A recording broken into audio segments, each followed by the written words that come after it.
Pernah tak dengar pasal duit pokok pisang? Model macam kelakar, tapi kesannya menyayat hati. Ramai nenek moyang kita dulu hilang segala-galanya. Sampai ada yang hidup dalam bumi kayu dan bumi kosong saja. Kenapa?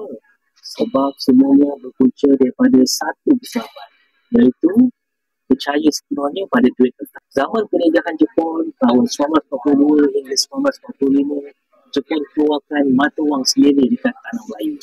Mata wang tu digelar duit pokok pisang. Sebab apa? Sebab gambar pokok pisang dicetak di atas ni. Salahnya, duit ni dikeluarkan tanpa kawalan. Tak ada nombor siri.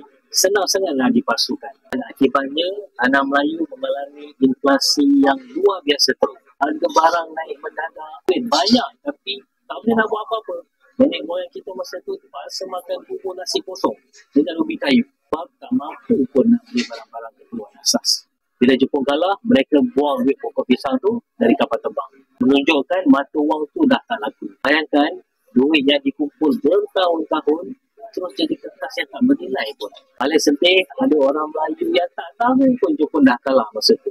Datang pula orang-orang luar, bawa pundi-pundi duit pokok pisang.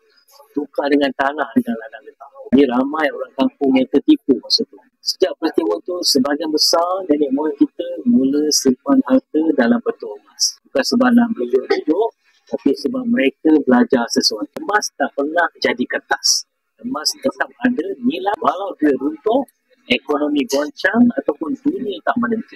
Kita mungkin tak boleh nak ubah sejarah, tapi kita boleh belajar daripadanya. Hari ini dengan RM100 pun tak boleh mula simpan emas. Dan kalau nak tahu caranya, klik link di profil saya dan isi bank dulu sekarang dan saya akan bantu anda mula langkah pertama. Simpan emas, selamat.